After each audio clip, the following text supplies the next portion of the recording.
Well, nice to meet you, Veronica. Why don't we start with just give me your name, your title, and your role.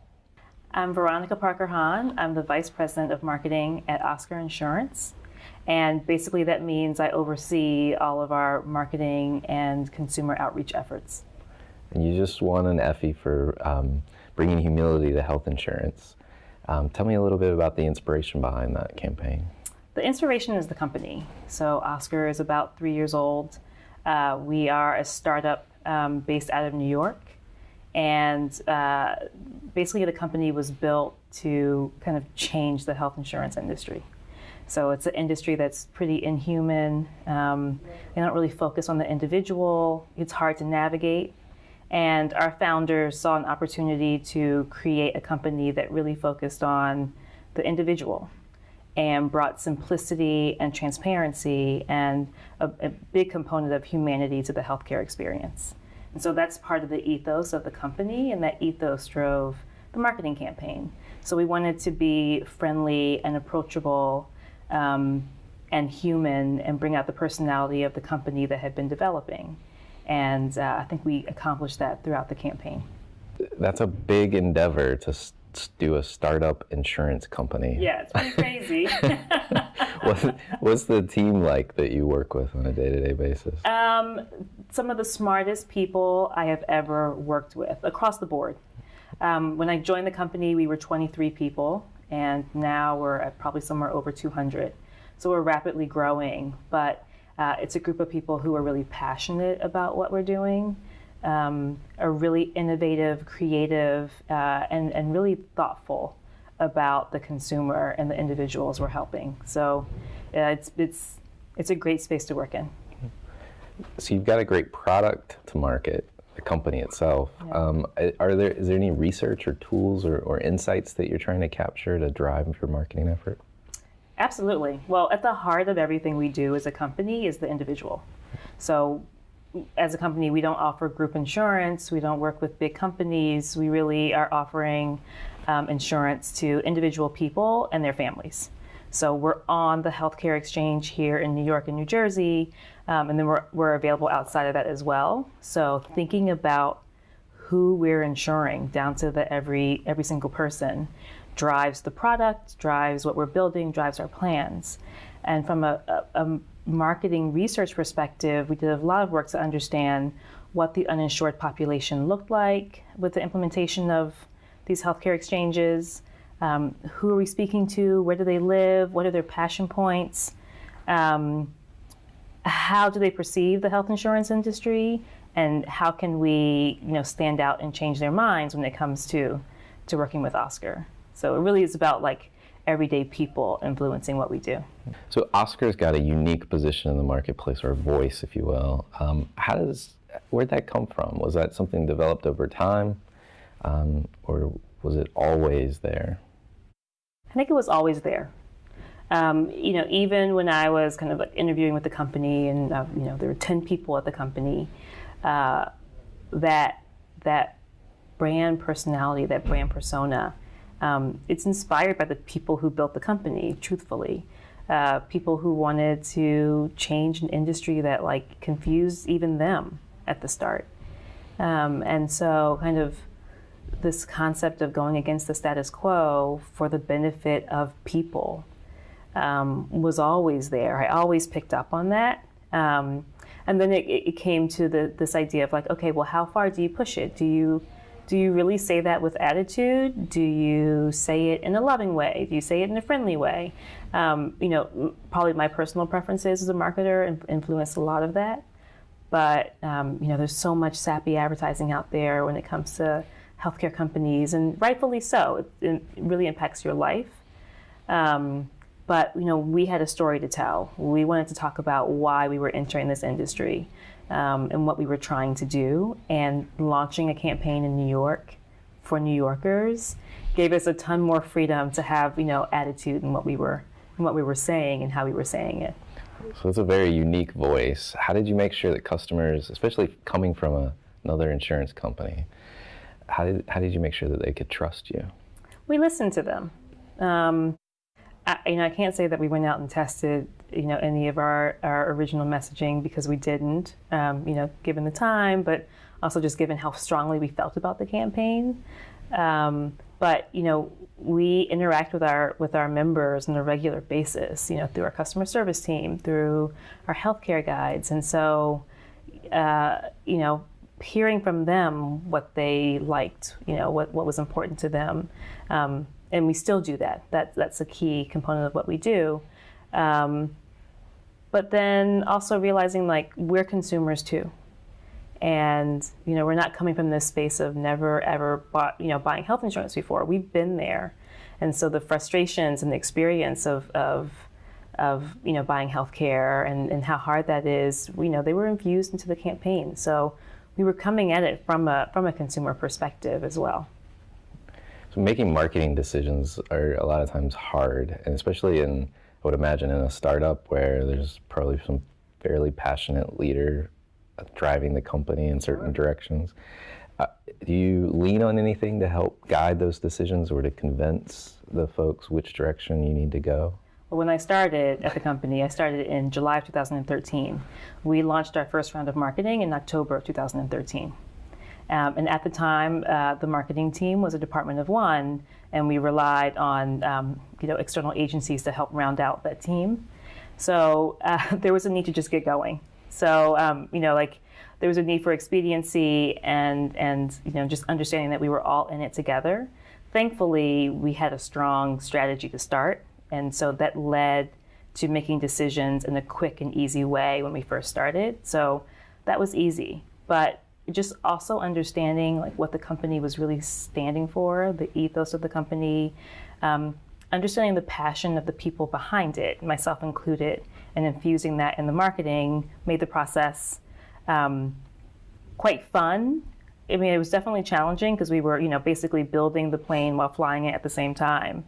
But, all the decisions had to happen quickly because we had a deadline. So everyone came together in a really collaborative way to make it happen. Were there any gaps or kind of leaps of faith in your understanding of what you needed to do? Yeah, absolutely. Gosh, where do I start? Because we were a startup, because we were a tech startup, so there's there's great technology behind everything we do. Some of our leadership comes from the tech world, so we were coming at it from that angle. And that's a space that traditionally hasn't worked with some of the standard marketing platforms that we use today. We ended up testing the use of out-of-home and being on the subways here in New York. Traditional, digital advertising. We even tested radio. And a lot of those platforms just aren't platforms that are natural to the tech space. So getting the team to agree to test those platforms was a huge leap of faith. And if anyone knows Oscar, they know that we've even gone further into that world. But it was important to get in front of the consumers. It was important to tell our story and make sure that people really internalized it. And so some of those platforms that were unfamiliar to folks internally ended up working well for us. Okay. Yeah. Any advice for folks that might be in your similar position trying to make that convincing argument? You have to back it up with data. But you also have to have the trust of your team that you're going to test this, learn from it, and optimize moving forward. And that's what got me through. We're going to put a stake in the ground to start, but that doesn't mean that we're stuck with it throughout the entire campaign.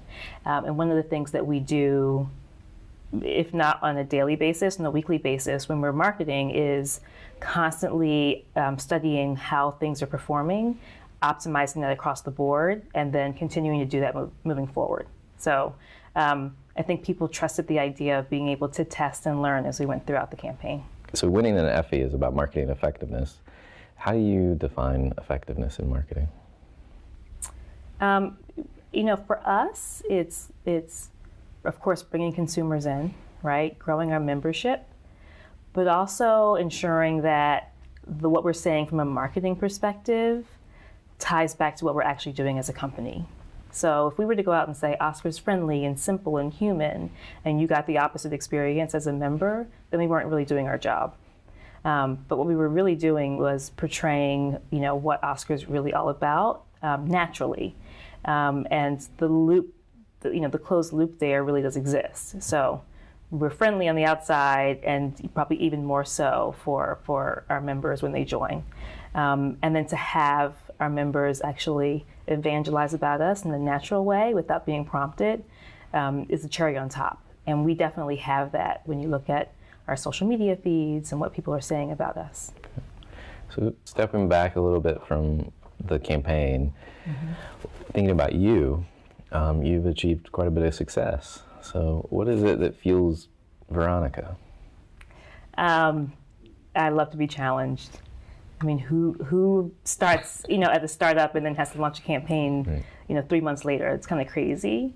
But, I think whenever I feel like I've done this before is when I have to kind of look for the next opportunity. But, as I'm being constantly challenged, I enjoy that. And I kind of want to dig in more and see what I can do. Marketers tend to be a student of marketing and follow other brands. I'm curious, what kind of brands you look to or follow yourself and why? It's all kinds of brands. There's something really interesting happening in New York right now where startups and tech companies are starting to kind of find their voice from a marketing perspective. And in a way that's part of like Oscar's ecosystem. So, I'm paying attention to some of those brands that are starting to do their advertising on the subways, or starting to do, more digital advertising. One that's out there right now is Casper. There's another company called Namely. They're all trying to, test out their voice. So it's really interesting to see. So I'm looking at those smaller brands, but then also those kind of like bigger emerging brands. Beats is really interesting, especially with the last World Cup and them kind of trying to take over this space of sports and entertainment, and just trying to see how they're going to evolve and solidify that persona over time is really cool. And then I'm also looking at like the bigger, like older established companies, because a company like GE has been around for forever and continues to innovate in their marketing. So it's not just about like the newbie that just comes up and is trying something different and flashy, but it's looking at the variety of brands in different life stages just to understand what they're doing and learn from that. So you talked about learning from those other brands. What is it about learning that is important to you? Because I don't know everything. Right? So like I have to constantly be looking at what's happening in the world. And it's not just the marketing world. It's like paying attention to what's happening in pop culture, paying attention to what's happening, on the street around you. Like if I just look inward to what I like and what I think, then I'm missing a whole opportunity out there. So, as a marketer, you have to be connected to the world around you. And I really, work hard to try to do that and make time for that. It's easy to get focused on just your job and what you have to deliver, but you have to understand kind of the people you're impacting with your product as well. What do you think is the most important marketing trend today?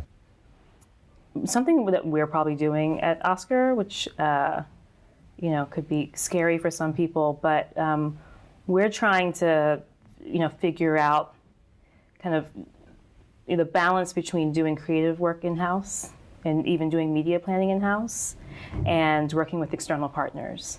And something that we've started to do is kind of, instead of having, like a main agency for everything we do, working with best-in-class partners on a variety of platforms.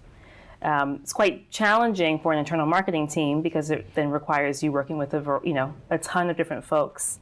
But it gives us like a ton of flexibility creatively, flexibility in the media plan, flexibility in our spend, while giving us a chance to work with like people who are just really good at what they do.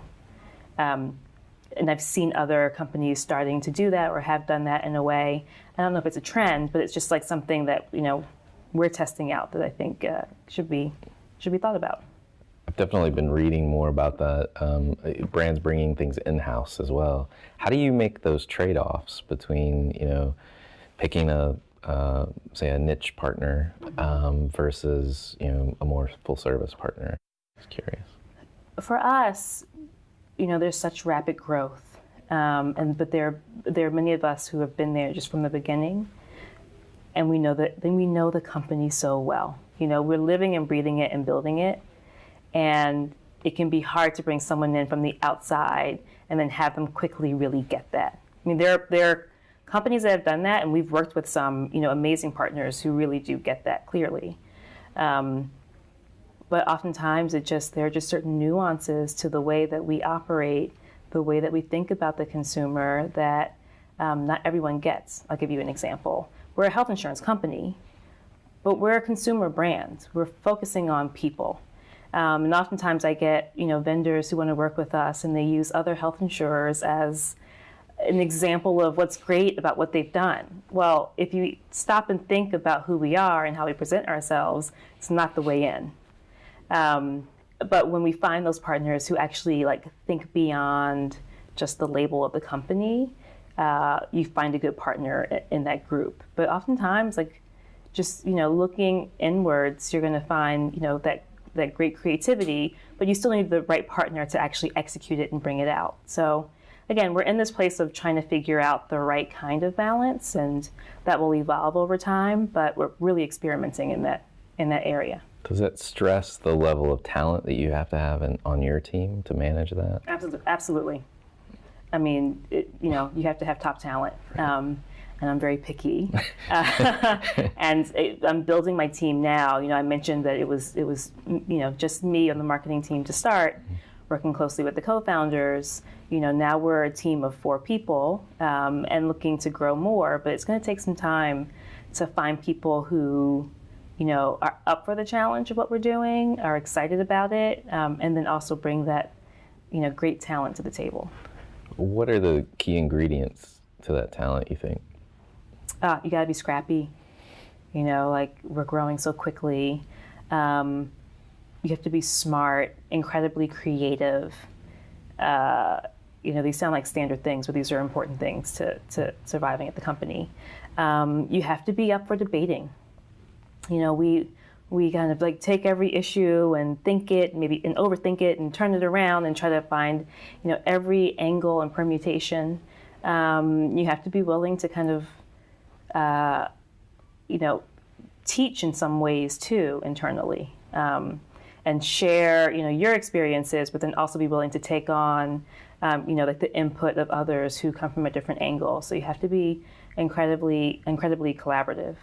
And then finally, you have to be cool with working without a net, and taking chances. Okay. What do you think is the biggest challenge that marketers face today? I mean, keeping their content fresh. Especially companies that have been around for quite a while. That's got to be a huge challenge for them. Continuing to connect with people in a meaningful way, continuing to stay top of mind, and part of that is telling your story about who you are as a company, but keeping that interesting and fresh over time, and then continuing to move forward as the industry evolves, as the platforms we use evolve.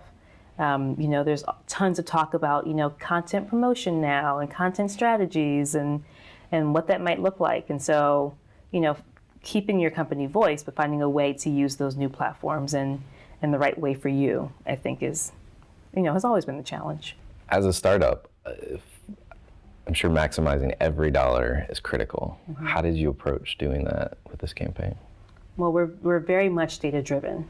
And if you read some things about us, we talk about changing the industry and doing what we do, supported by data, technology, and design. Right. So data is a really important piece of that. We work with part of the data team that manages our acquisition efforts, and so that's monitored really closely, tracked very closely. And we have really clear goals set as we go into the campaign. But there are also awareness-driving platforms that, are a little bit more nebulous, but, we do awareness studies. We ask people when they call and they sign up for Oscar, how'd you hear about us? Which actually, led to understanding that a huge portion of our members hear from friends, which is amazing. Another big portion hears about us from the out-of-home we've done here in New York. So as much as possible, we really are monitoring, testing, and tracking every component of what we do.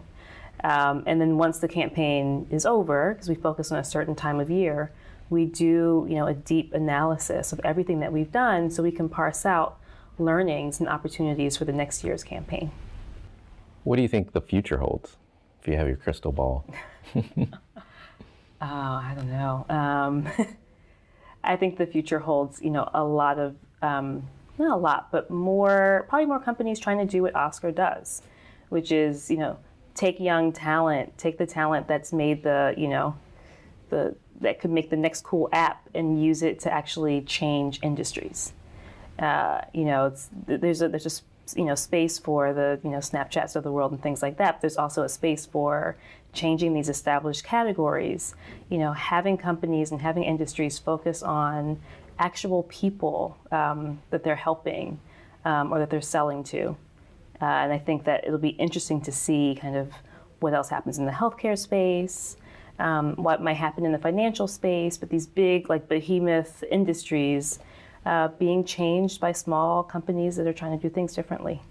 Good. Well, thank you very much. Thank you. Appreciate it.